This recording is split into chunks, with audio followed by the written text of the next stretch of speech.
지금도 잘해주고 계십니다. 할렐루야. 주님이 잘해주고 계시는 줄 믿습니다. 오늘 말씀 저희가 너무나 교회를 좀 오래 다녔던 분들이라면 자주 들었던, 그리고 잘 알고 있는 내용의 이야기의 말씀이죠. 1절에 보면요, 이런 말씀이 나옵니다. 무리들이 몰려온 이유가 있는데, 그것은 하나님의 말씀을 듣기 위해서 무리들이 몰려왔다라는 것입니다. 이전의 말씀을 보면은 예수님께서 귀신을 쫓아내시고 또 많은 병든 자들에게 일일이 손을 얹어서 낫게 하셨던 그런 기적과 이적을 보여주셨는데, 아마 많은 사람들이 그것을 보고 놀래서 그 말씀에 권위가 있는 것을 듣고 예수님을 이제 따라다니면서 이제 말씀을 들었습니다. 근데 오늘 보니까 2절 말씀에 예수님이 갈릴리 호숫가 게네사렛 호숫가에 서가지고 보시는 거예요. 무엇을 보냐면요, 호숫가에 배 두 척이 있는 것을 보십니다. 예수님이 서서 바라보셨어요. 보니까 배 두 척이 보였는데 어부들은 배에서 나와서 그물을 싣고 있었습니다. 많은 사람들은 지금 예수님의 말씀을 들으려고 이렇게 나왔습니다. 많은 무리들이 몰려서 말씀을 들으려고 했는데, 이 어부들은 지금 말씀을 들으려고 나온 것이 아니라 그냥 그들이 우연히 예수님이 말씀을 전하는 그 자리 옆에서 이제 일을 마치고서 그물을 씻는 장면이거든요. 말씀을 읽으면 알겠지만 베드로가 그런 말을 하죠. 예수님께서 깊은 데에 그물을 내려 고기를 잡으라고 할 때에 베드로가 그런 말을 합니다. 선생님, 우리들이 밤이 새도록 수고하였을 때 잡은 것이 없다고 말씀하고 있어요. 밤이 새도록. 어부들은 밤 새도록 일을 합니다. 그래서 낮에는 잠을 자고 이제 주객이 밤과 낮이 바뀌는 것이죠. 그래서 이제 이들의 마음 가운데는 이제 빨리 허탈하고 또 고기도 한 마리도 못 잡았기 때문에 그런 마음, 실망과 여러 가지 실패한 그 마음들을 가지고, 좋지 않은 마음이죠. 그런 마음을 가지고 빨리 씻고 집에 가서 잠이나 자야 되겠다, 이런 생각을 하고 그물을 씻고 있는 것이었어요. 말씀을 들으려고 하는 마음으로, 사모하는 마음으로 예수님의 말씀을 들으려고 경청하는 그런 배경이 아니었습니다. 근데 예수님께서 3절에 보면은 한 배에 오르십니다. 그 배가 시몬의 배였어요. 그 배는 시몬의 배라, 육지에서 조금 떼기를 청하시고, 빨리 씻고 가려고 하는데 하필이면 베드로의 배를 타가지고 또 육지를 떼가지고 떼기를 청했습니다. 그때 베드로는 그대로 했어요. 그리고 배에서 예수님께서는 무리를 가르치기 또 시작합니다. 그 말씀을 이제 마치시고 시몬에게 이르시되 깊은 데로 가서 그물을 내려 고기를 잡으라고 해요.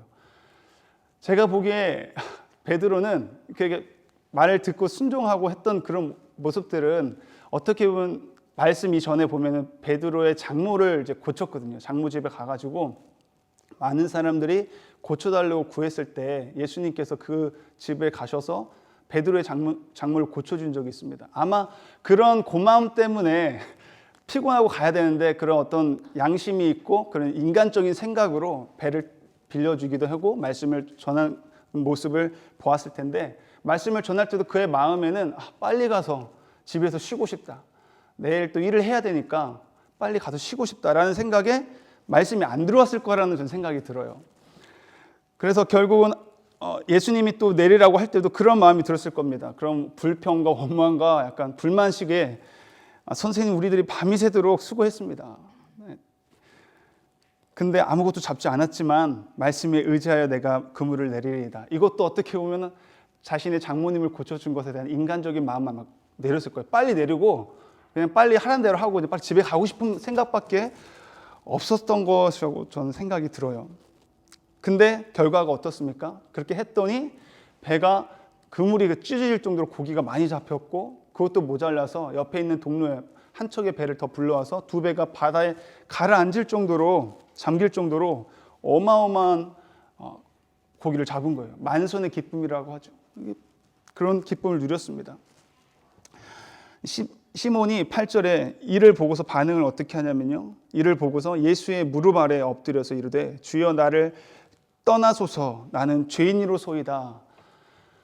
이게 어떻게 보면 내가 어부이고 당신은 목수이지만 당신은 어떤 능력이 있어서 나보다 더 어떤 초월적인 힘이 있네요 하고 그 초능력적인 모습을 보면서 나보다 한참 고수입니다. 그런 마음으로 엎드린 게 아니에요. 나에게 어떻게 한 비결이 뭡니까? 가르쳐 주십시오 해서 엎드렸던 것이 아니었습니다. 예수의 무릎 아래 엎드렸다는 것은 납작 엎드렸다는 거예요. 무릎, 성인의 무릎도 한 이 정도밖에 안 되잖아요. 이 정도 엎드렸다는 것은 그냥 무릎 꿇고 있는 자세가 아니라 완전히 엎드렸다는 것입니다. 그러면서 처음에 선생님이라고 했던 호칭을 또 주여라고 바꾸면서 그 정도로 낮아지면서 나를 떠나소서 나는 죄인으로소이다. 이런 고백을 하는 걸 볼 수 있습니다. 베드로가 무슨 큰 죄를 지었길래 이런 모습으로 하나님, 예수님 앞에 나아갈 수 있었나? 어떻게 이런 반응을 보일 수 있었나? 베드로는요, 이전의 말씀에서도 잠깐 장모의 열병을 고치는 장면이 나오지만 그때는 베드로가 잠을 자고 있을 때였을 것입니다. 밤에 일을 나가야 되니까 생계 유지를 위해서, 생존을 위해서 잠을 자고 있었을 거예요. 그 잠은 누가 봐도 정당한 잠이었을 것입니다. 왜냐하면 가족을 부양해야 되는 가장으로서 책임감이 있기 때문에 당연히 잠잘 수 있었겠죠. 근데 예수님이 오실 때 사실은 예수님을 맞아드렸어야 되는데 예수님의 집에 열병에 걸린 장모만 고치려고 예수님이 온 것이 아니라 그 와중에서도 많은 사람들이 소문을 듣고 어제 말씀을 보면 다 그 집으로 몰려와서 고침을 받고 뿐만 아니라 귀신 들린 자를 꾸짖고 내쫓을 때 그들이 예수님이시여 내가 당신과 무슨 상관이 있습니까? 막 귀신들이 소리를 지르고 막 난리를 쳤단 말이에요. 그 난리 와중에 베드로가 계속 자고 있었다는 건 말이 안 되죠. 소리 때문에 막 짜증도 냈을 것이고 무슨 일인가 나와서 예수님의 그런 말씀도 듣고 그런 모습을 속에서 예수님을 영접할 수 있는 기회였는데 베드로는 그러지 않았다는 거죠. 깨었지만 거기에 대해서 관심이 없었습니다. 그리고 어떻게 보면은 예수님께서 밤이 해가 지는데도 계속 그 사역을 하고 있었다고 하고 있었거든요.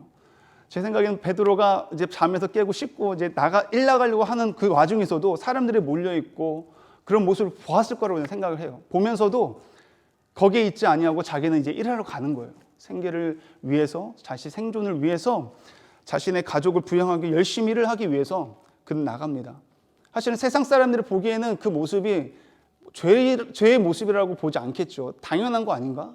정당한 거 아닌가? 잠을 잘 수 있고 그 와중에서도 일을 나갈 수 있는 것 아닌가?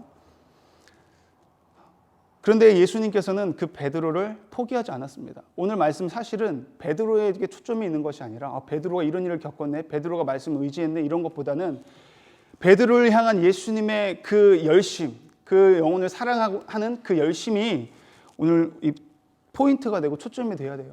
예수님께서는 시몬의 그 장모님의 그 집에서 예수님이 그를 만나기를 원했지만 거기서 그는 예수님을 끝까지 거부하고 영접하지 않고 환영하지 않고 인정하지 않고 일을 나갔어요. 근데 하필이면 또 그날 예수님이 그 옆에서 또 말씀을 전하게 되는 거예요. 이 모든 것은 사실은 예수님이 베드로를 향한 계획이 있었다는 것이죠. 그래서 베드로가 예수님을 그 배에 오르게 했고 지금 모든 일어나는 사건들이 순서마다 예수님에 대해서 계속 인정하지 않는 모습이었어요. 계속 하는 모습마다 불만이 있었고 자신의 생계를 위해서, 생명을 위해서 온통 집중하고 있을 그때에 정말 하나님이 예수님께서 그 놀라운 기적을 보임으로 인해서 그때 깨달은 거죠. 베드로는 내가 예수님을 영접하지 않았고 내가 예수님을 거부했던 것들이 베드로에게는 죄라고 여겨졌던 것입니다. 이 말씀을 보면서 저도 마찬가지죠. 저도 예수님을 인정하지 않았고 예수님을 늘 거부했었습니다. 저희 아버님이 목사님이셨지만 교회는 다녔지만 교회 안에서도 여전히 제가 제 중심적이었고 내 인생은 내 것이라고 생각하면서 성인이 되면은 나 자유 얻었네. 내 멋대로 예배를 안 드려도 되고 친구 집에서 핑계를 대고 과제를 한다고 하면서 외박을 한 경우도 너무 많았고요. 마치 베드로와 같았습니다. 베드로는 자기 생계를 위해서였지만 제가 정당하게 했던 건 내가 이제 성인이었기 때문에 당당하게 예배를 안 드려도 되는 그것에서 의무에서 벗어날 수 있었다. 나도 이제 성이니까 내 생각이 있다. 나도 어른이다라고 하는 세상 사람들이 보기에 그 당연한 거다. 이제 네가 어리니까 네 멋대로 해도 돼. 부모님 그늘에서 그렇게 하지 않아도 돼. 네가 애기냐? 막 그러면서 당연하게 생각했죠.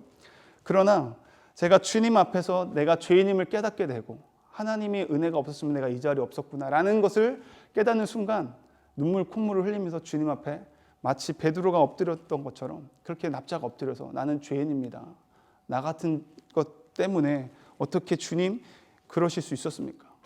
그러면서 회개를 하게 됐었죠. 저와 여러분이 지금 이 자리에 있는 것은 하나님의 열심, 예수님의 열심 때문에 있는 줄 믿습니다. 예수님의 열심이 없었고 예수님이 우리를 포기하지 않았기 때문에 지금 여기 있는 줄 믿습니다. 얼마든지 포기할 수 있었습니다. 그 집에서도, 장모의 집에서도, 배 안에서도 말씀을 전하는데 여전히 말씀에 집중하지 못하는 그 베드로를 포기할 수 있었어요. 근데 예수님은 말씀을 마치시고 그냥 유유히 가신 것이 아니라 바로 말씀을 마치시고 난 다음에 베드로에게 말합니다. 깊은 데로 가서 그물을 내려 고기를 잡으라고. 그 일을 통해서 베드로가 주님을 만나게 된 거죠. 예수님 주께 포기란 없습니다. 저와 여러분을 지금 여기까지 인도하신 것은 하나님의 절대적인 은혜인 줄 믿습니다. 우리의 어떠함 때문이 아니라 하나님이 우리를 사랑하시기 때문에 포기하지 않고 끝까지 추적하셔서 지금 우리가 그 은혜를 받고 이 시간 나와서 또 주님의 은혜를 사모하면서 말씀을 받게 된 줄 믿습니다. 우리에게 있어서 가장 큰 기적은 생명이 예수님을 믿는 거라고 믿습니다. 많은 사람들에게 가장 소중한 게 뭐예요? 가치가 뭡니까? 물어보면 대부분이 다른 것이 아니라 자기의 생명이라고 해요. 베드로도 자기의 생명을 위해서 그랬습니다. 그렇기 때문에 자기의 생명이었던 배를 붙들고 늘 이렇게 일을 하며 열심히 살았죠. 근데 오늘 보니까 10절 말씀의 중반에 보면 예수께서 시몬에게 이르시되 무서워하지 말라. 이제 후로는 네가 사람을 취하리라 하시니 11절에 놀랍습니다. 이제 인생의 주인이요 생명이 바뀌는 장면이에요. 11절에 그들이 배를 육지에 대고 모든 것을 버려두고 예수를 따르니라. 배라는 수단을 통해서 생계 유지 수단을 통해서 그가 고기를 잡는 사람이었어요. 지금으로 말하면 좋은 직장이 있었고 그 직장으로 인해서 고기를 잡는 거죠. 물질이 생기는 거죠. 지금 대박이 났습니다. 물질이 이만큼 정말 상상도 할 수 없을 만큼 대박이 로또처럼 터졌는데 그 로또에 터진 그 돈을 다 포기했다는 것입니다. 자신의 생계 유지였고 생존의 유일한 수단이었던 배를 버려두고 간다고 했다니까요. 이 말은 다시 말해서 자신의 생명보다 자신이 생박했던 그 생명을 다 버려두고 진짜 생명이신 예수님을 인정하고 그 예수님을 따르겠노라고 고백하면서 나갔던 것입니다. 그냥 생각만 한 것이 아니라 진짜 다 버렸습니다. 오늘 저와 여러분이 이 새벽에 함께 붙들고 기도하기를 원하는 것은요. 먼저 나를 포기하신 하나님 앞에 감사하며 기도했으면 좋겠습니다. 하나님 은혜 감사합니다. 내가 그 은혜에 합당한 삶을 오늘 살겠습니다. 그런 감사와 다시 한번 결단하는 마음을 가지고 기도했으면 좋겠고요. 그리고 한번 더 기도하기를 원하는 것은 하나님 내가 생명처럼 여겼던 것. 여러분들에게 있어서 생명이 무엇입니까? 여러분에게 있어서 생명처럼 여기는 건 무엇입니까? 돈이 없어서 죽겠네. 아파서 죽겠네. 뭐 그런 말 하잖아요. 주님이 없어서 내 안에 없어서 죽겠네라는 고백이 나와야 될 줄 믿습니다. 왜냐하면 돈이 생명이기 때문에 돈 없어서 죽겠네. 건강이 생명처럼 여기 때문에 건강이 없어서 죽겠네. 그런 거 아니겠습니까? 저 여러분을 기도하실 때 하나님 주님이 나의 생명 되십니다. 내가 그 생명 되신 주님을 위해서 오늘도 살아가겠습니다. 주님만을 찬양하고 말씀이신 예수님을 내가 붙들겠습니다. 말씀을 떠나지 않고 그 생명 되신 말씀에 붙어서 오늘 그 말씀대로 순종하고 말씀에 의지하여 살아갈 수 있는 이 하루를 살아갈 수 있도록 주님 나를 붙들어 주시옵소서. 우리가 기도하며 하고 집에 가지만 늘 경험하잖아요. 실패할 때가 너무나 많습니다. 금방 실패합니다. 애들 때문에 화가 나서 욱하는 마음에 오늘 받은 아침에 기도했던 그 은혜가 다 사라져버리고요. 사소한 것 때문에 와이프와 말다툼하다 보면은 은혜가 다 사라져서 은혜는 간 곳 없고 내 안에 그런 거 생기고 되고 그러면서 하루가 또 망치게 되는 경우를 너무 많이 경험하게 됩니다. 오늘 저와 여러분이 주님 도와주십시오. 오늘 받은 말씀과 여기서 기도하면서 다시 한번 결단했던 그것들 흔들리지 않을 수 있도록 성령 하나님 나를 붙들어 주시옵소서. 그 기도하면서 이 시간 나아갈 수 있는 시간 되기를 원합니다. 우리 함께 기도하시겠습니다. 하나님 감사합니다. 오늘도 저희들에게 생명의 말씀을 허락하여 주셔서 이렇게 하나님의 말씀을 대할 수 있는 은혜를 허락하심을 감사합니다. 하나님, 우리를 포기하지 아니하는 그 크신 사랑, 끝까지 우리를 추적하시는 그 사랑에 감사합니다. 하나님, 그 사랑에 힘입어서 오늘도 그 은혜를 힘입어서 하나님, 내 뜻대로 내가 주인 되어 살아가지 않고 주님이 내 삶의 주인이라 고백하면서 생명 되신 주님의 뜻을 이루어가며 살아갈 수 있는 이 하루가 될 수 있게 도와주시옵소서. 나의 어떠함을 의지하는 것이 아니라 오직 하나님만을 의지하고 그 말씀만 의지하기를 원합니다. 더욱더 내 안에 예수 그리스도가 드러나고 나타날 수 있는 이 하루를 살아낼 수 있도록 성령 하나님, 우리를 붙들어 주시옵소서. 모든 말씀 우리 주 예수 그리스도의 이름으로 감사드리며 기도드렸습니다. 아멘. 오늘도 예수님의 이름으로 승리하시길 바랍니다.